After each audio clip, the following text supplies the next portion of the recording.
Bom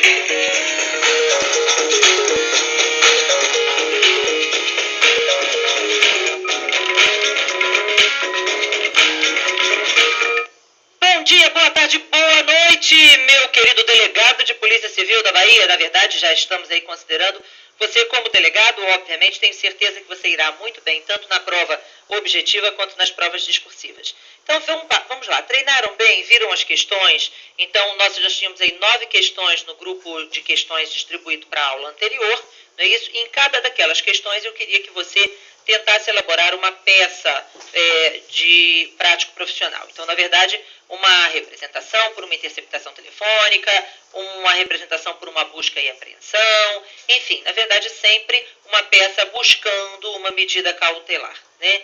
E aí nós terminamos a aula anterior explicando o que era para ser visualizado, o que você deveria enxergar na questão de número 4.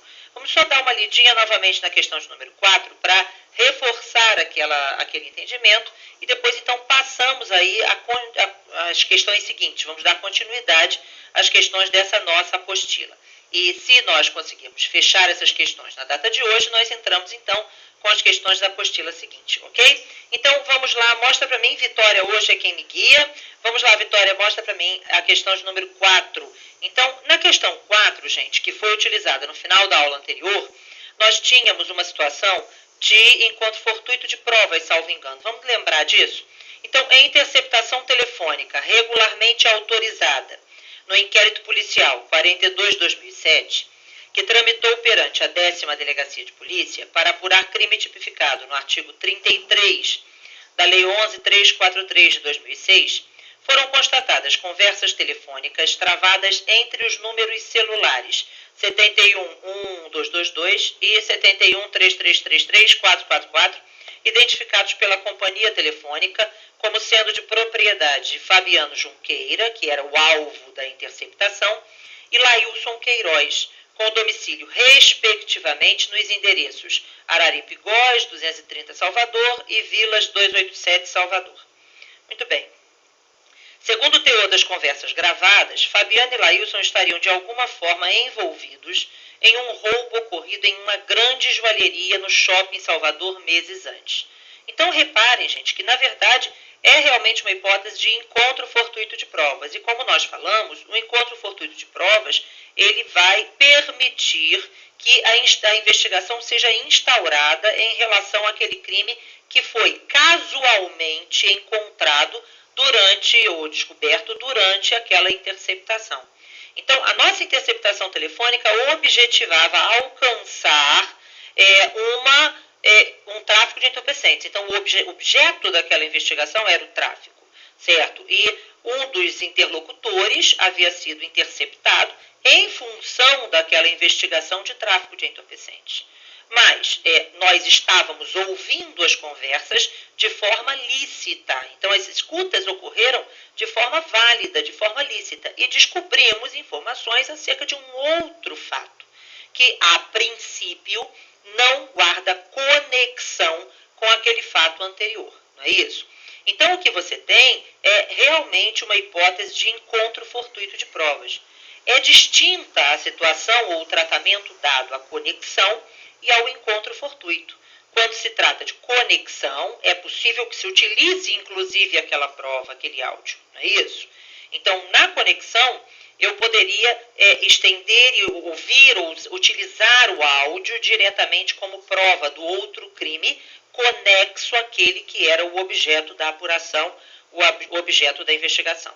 Mas, quando se trata de uma hipótese de caso fortuito, ou seja, quando o crime que casualmente foi descoberto não guarda uma conexão, um vínculo direto com aquele que é o objeto da investigação, o encontro fortuito funciona como notícia-crime e nos autoriza a buscar os meios regulares de investigação em relação àquele fato que foi, novamente, casualmente descoberto, ok? Então, encontro fortuito funciona como notícia-crime. E aí, dali, você vai partir a investigação para o outro fato, certo? Que foi descoberto durante o período de interceptação. Isso pode ocorrer tanto numa hipótese de interceptação telefônica, como pode também ocorrer durante um cumprimento, por exemplo, de um mandado de busca e apreensão. Então, imagine que você tenha um mandado de busca e apreensão, não me recordo se cheguei a falar isso na aula anterior, mas é importante que o destaque, porque as chances de uma questão envolvendo discussões acerca da licitude ou ilicitude de uma prova é muito grande, ainda que seja uma questão para elaborar uma peça prático-profissional, uma peça cautelar. Então, imagine que você tenha uma hipótese de uma medida de busca e apreensão, certo? E durante o cumprimento daquela busca e apreensão, que está sendo regularmente cumprida, portanto, existe uma ordem judicial de busca e apreensão, certo? Essa ordem judicial está sendo cumprida dentro dos requisitos exigidos pela lei, dentre eles durante o dia, não é isso? Então, regularmente cumprida a busca e apreensão, você tem que o mandado de busca e apreensão, nós sabemos, deve ser o mais determinado possível. E no momento em que ele deve ser o mais determinado possível, surge uma discussão. O juiz, normalmente, quando expede um mandado de busca, ele indica quais são aqueles objetos que, a princípio, se pretende encontrar, não é isso? E apreender. No entanto, nem sempre é possível prever tudo que vai ser encontrado dentro daquele domicílio. Então, muitas vezes, o juiz especifica quais são os objetos que nós estamos buscando, mas abre um pouco o leque do mandado, dizendo e outros objetos relacionados ou que tenham relação com o objeto da investigação, ok? Então, é possível que o juiz faça isso. Agora, tem que ser o mais determinado possível, digamos assim. Então, existem casos em que você não pode fechar o mandado. Mas existem casos em que o juiz realmente fecha o mandado. O juiz diz apreender isso, isso e isso. E acabou. E quando você ingressa no domicílio, você se depara com outros objetos que têm íntima relação com aquilo que você está investigando, muitas vezes, certo? E que não estão previstos dentro daquela ordem judicial, daquele mandado de busca e apreensão. E aí vem a questão, eu posso levar esses objetos ou não, já que o mandado foi um mandado fechado, um mandado determinado ao extremo, digamos assim, ok? E aí, nesta hipótese, a discussão é se existe ou não conexão. Se existe conexão, eu posso buscar, sim, apreender esses objetos, certo? Em razão da conexão, certo? Mas, se não há conexão entre o que eu fui buscar, não é isso? E o que eu efetivamente encontrei, então é uma hipótese de encontro fortuito de provas, e essa hipótese de encontro fortuito de provas me autoriza a utilizar a informação como notícia-crime. E aí eu vou, obviamente, buscar resguardar o local, não é isso? Sair daqui, instaurar uma investigação para apurar o tal fato, indicando naquela portaria, por exemplo, de instauração de inquérito, que a informação surgiu durante o cumprimento daquela busca e apreensão, certo? E vou, obviamente, com base naquela agora nova investigação, pleitear ao juízo um mandado de busca, visando aí vir apreender aquele objeto que não foi possível levar no cumprimento da busca que já estava em curso, ok? Lógico que tudo isso deve ser muito ágil e é uma potencial questão de prova, ok?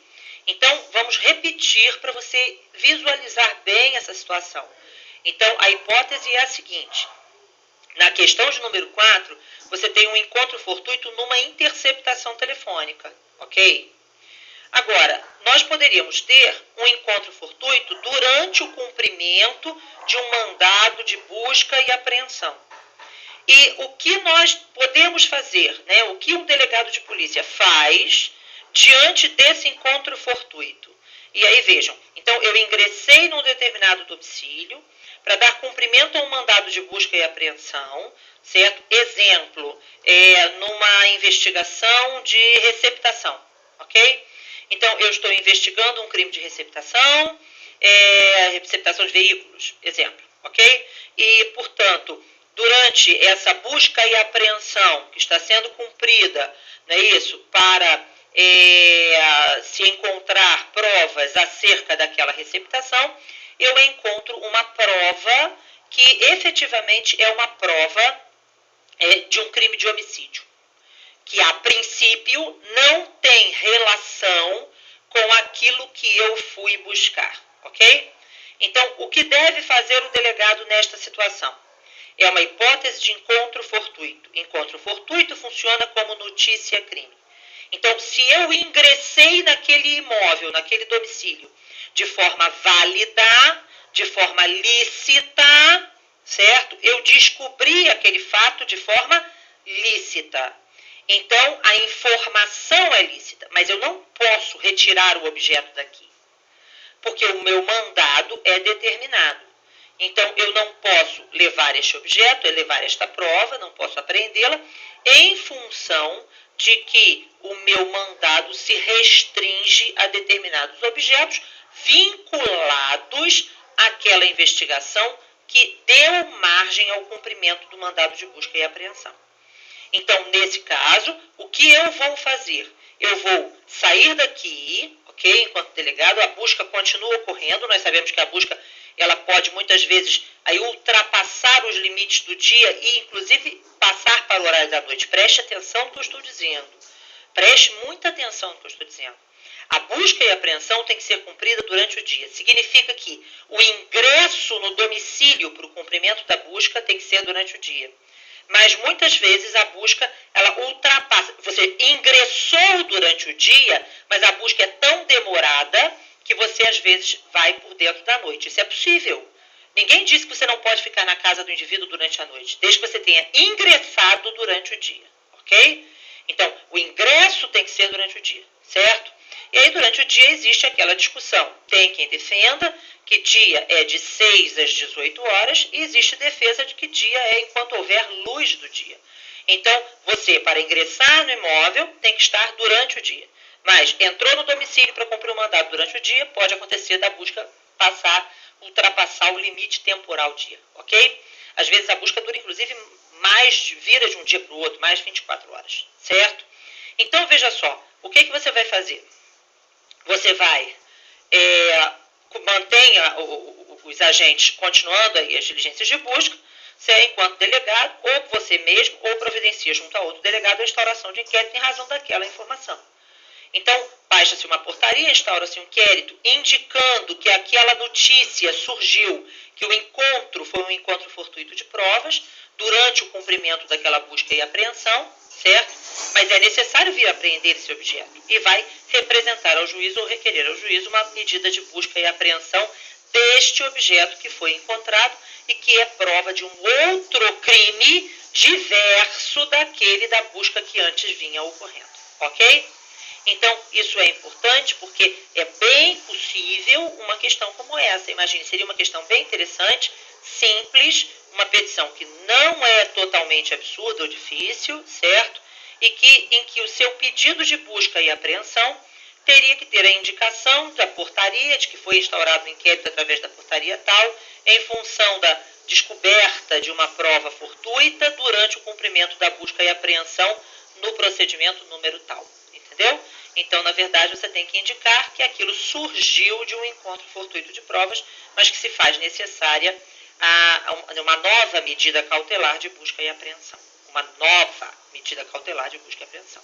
Mas, Ana, estou na dúvida do seguinte: se eu entro no domicílio de forma lícita, e estou dando um cumprimento a uma busca e apreensão, vamos dar um exemplo, num crime de lavagem de dinheiro, ok? E aí nós não podemos nos esquecer que lavagem de dinheiro não é da competência da Justiça Federal, hein, gente? Lavagem de dinheiro tem competência compartilhada, ok? E a competência para processo e julgamento da lavagem de dinheiro depende do crime precedente, ok? Então, não nos interessa se houve ou não processo ou condenação prévia pelo outro crime. Vejam, a lavagem de dinheiro independe de uma condenação anterior por um crime, do crime precedente. Então, não faz a menor diferença. Pode ter ocorrido processo ou não, pode ter sido extinta a punibilidade ou não, enfim, pode ter havido uma absolvição ou uma condenação. Mas se efetivamente existem indicativos de que aquele produto, de que o produto do crime que está sendo lavado agora é realmente de origem ilícita, aquilo pode caracterizar o crime de lavagem, certo? Independentemente de ter havido um processo anterior, de ter havido uma condenação prévia. Mas, veja só, o nosso crime de lavagem de dinheiro, ele efetivamente tem que ter uma competência definida. Então, a definição da competência para processo e julgamento do crime de lavagem depende da competência para processo e julgamento do crime precedente, ok? Então, se o crime precedente, de onde surgiram os valores que agora são objeto da lavagem, for um crime de competência da Justiça Federal, então a competência da lavagem será da Justiça Federal. Se o crime precedente é um crime de competência da Justiça Estadual, então a competência para processo e julgamento da lavagem será da Justiça Estadual. Então é perfeitamente possível para a Polícia Civil apurar crimes de lavagem de capitais, ok? Não existe nenhum óbice a que a Polícia Civil investigue lavagem, certo? Não existe uma atribuição e, além disso, também não há que se falar em competência em fase de inquérito, né? Nós sabemos que não há que se falar em nulidades em fase de inquérito. Mas, efetivamente, o que nos interessa é, você tem lá uma busca e apreensão num crime de uma investigação que apura lavagem de capitais. Exemplo, ok? Muito comum hoje, né? Lavagem tem dado muita margem, tanto a busca e apreensão quanto a sequestro de bens, ok? Tanto a uma quanto a outra, certo? Então você tem uma busca e apreensão num crime de lavagem. Muito bem. Você ingressou no imóvel, no domicílio, de forma lícita. Então você tem um mandado judicial, a ordem judicial é imprescindível, embora o Código de Processo Penal seja extremamente ultrapassado no capítulo da busca e apreensão. Cuidado, porque o Código de Processo Penal dispõe que a busca e apreensão, quando realizada pela autoridade policial de forma direta, dispensa o mandado. Olha só, o Código tem que ser, interpretado de acordo com a Constituição. Aquele dispositivo não foi recepcionado, ok? E óbvio que, caso é asilo inviolável, somente sendo possível o ingresso no domicílio, quando houver estado de flagrância, não é isso, para prestar socorro, quando houver autorização, consentimento do morador, ou quando houver, mandado judicial, ok? Então, na verdade, eu preciso de uma ordem judicial para o ingresso no domicílio.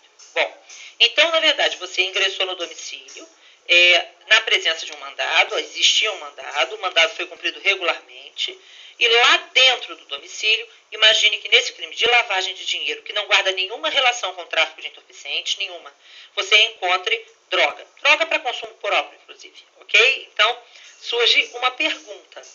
Na eventualidade do encontro fortuito de substância entorpecente, quando, lembrando, é encontro fortuito porque não existe conexão, nesse caso, o encontro do entorpecente não caracteriza estado de flagrância? Sim. E se existe estado de flagrância, o estado de flagrância autorizaria o acesso ao domicílio. Então, neste caso, embora exista divergência, então tem posicionamentos garantistas que não permitiriam que você apreendesse o produto, seria necessário buscar o mandado, a posição majoritária é de que no estado de flagrância você pode sim apreender, certo? E, inclusive, capturar o indivíduo em flagrante e conduzi-lo até sede policial, ok? Então, perfeitamente possível. Então, existe uma diferença. Eu ingressei no imóvel de forma válida, no domicílio de forma válida, para dar cumprimento a um mandado. E o que eu encontrei é prova de um outro crime, que não é conexo a este, mas não caracteriza estado de flagrância. Então, é um documento que prova quem é o infrator, o autor do homicídio. Então, eu posso levar esse documento? A resposta é, posso levar o documento, ok? Não posso levar o documento, tem que buscar o mandado. Mas se eu encontrar droga, aí eu posso levar a droga? A droga eu posso levar, lavro um auto de apreensão, certo? E caracterizo o estado de flagrância em relação ao ter em depósito substância entorpecente, ok? Então, simples, não é difícil, não é complicado. Agora, na nossa questão, era diferente, era uma interceptação telefônica e não um mandado de busca e apreensão. Mostra de novo para mim, Vitória. Então, veja só. Então, segundo o teor das conversas gravadas, Fabiana e Lailson estariam, de alguma forma, envolvidos em um roubo ocorrido em uma grande joalheria no shopping de Salvador. As conversas apontaram, inclusive, para a ilicitude do imóvel em que se encontra domiciliado Lailson, bem como dos veículos utilizados pelos interlocutores. Com base nas informações até então obtidas, quais seriam as providências cabíveis? Elabore a peça processual que entender adequada. Então, repare, é uma hipótese de encontro fortuito. Você tem, caso não exista uma investigação em curso, certo? Porque é possível que, tendo havido um grande roubo no shopping de Salvador, já houvesse aí uma investigação em paralelo, não é isso? Uma investigação própria para apurar aquele roubo. Então, a investigação do roubo provavelmente está em curso, a informação surge enquanto notícia-crime, ela deve ser, obviamente, encaminhada para a autoridade policial competente no caso daquela investigação do roubo, ou, se não existe, seja baixada uma portaria que se apure, que se passe a investigar aquele novo fato ali descoberto, certo? E naquela investigação se faça uma representação, obviamente, pela busca e apreensão naqueles domicílios, certo? Ou naquele domicílio, e até mesmo por uma medida cautelar de sequestro daquele bem imóvel, ok? Bom, partindo dessa premissa, que agora a gente entra na seara do sequestro de bens, nós não podemos, na hora, confundir o sequestro, o arresto, a hipoteca legal e a busca e apreensão. Então, eu preciso que você saiba a diferença clara entre essas quatro medidas cautelares. Na verdade, praticamente 3. O Código de Processo Penal não aborda de forma muito simplória o arresto. Mas, de qualquer forma, vejam, o que você tem seja uma busca e apreensão, seja uma medida cautelar de sequestro, seja uma medida de arresto, uma medida de hipoteca legal, em todos os casos você tem medidas de natureza cautelar que recaem sobre coisas. Então, são cautelares que recaem sobre coisas. Mas, Ana, a busca e apreensão também não pode ser de pessoas? Sim, o Código, no artigo 240, dispõe lá nas alíneas que é possível a busca e apreensão para salvar pessoas, vítimas, ok? Para apreender vítimas, né? Buscar e apreender vítimas de crime. Mas olha só, geralmente, quando uma pessoa se encontra dentro de determinado domicílio, não é isso? Numa situação que dependeria de uma busca e apreensão, ela geralmente lá está enquanto vítima de um cárcere ou de sequestro. Geralmente é isso, né? E isso já caracteriza um estado de flagrância que autorizaria o ingresso ao domicílio, seja por conta do flagrante, seja para prestar socorro à vítima, independentemente da medida cautelar de busca e apreensão. Mas, de qualquer forma, enfim, regra, para dizer assim, a busca e apreensão é uma medida cautelar que recai sobre coisas, certo? Então, o que você tem são medidas assecuratórias. O Código de Processo Penal chama de medidas assecuratórias o sequestro, o arresto e a hipoteca legal, ok? Muito bem. Mas a busca e apreensão está encarada como se meio de prova fosse. Mas nós sabemos que não é meio de prova, que é, na verdade, uma medida cautelar. O local correto dentro do Código para busca e apreensão seria, não foi, porque o Código é de 1941, né, mas seriam as medidas assecuratórias. Bom, então, quando é que você vai utilizar busca e apreensão?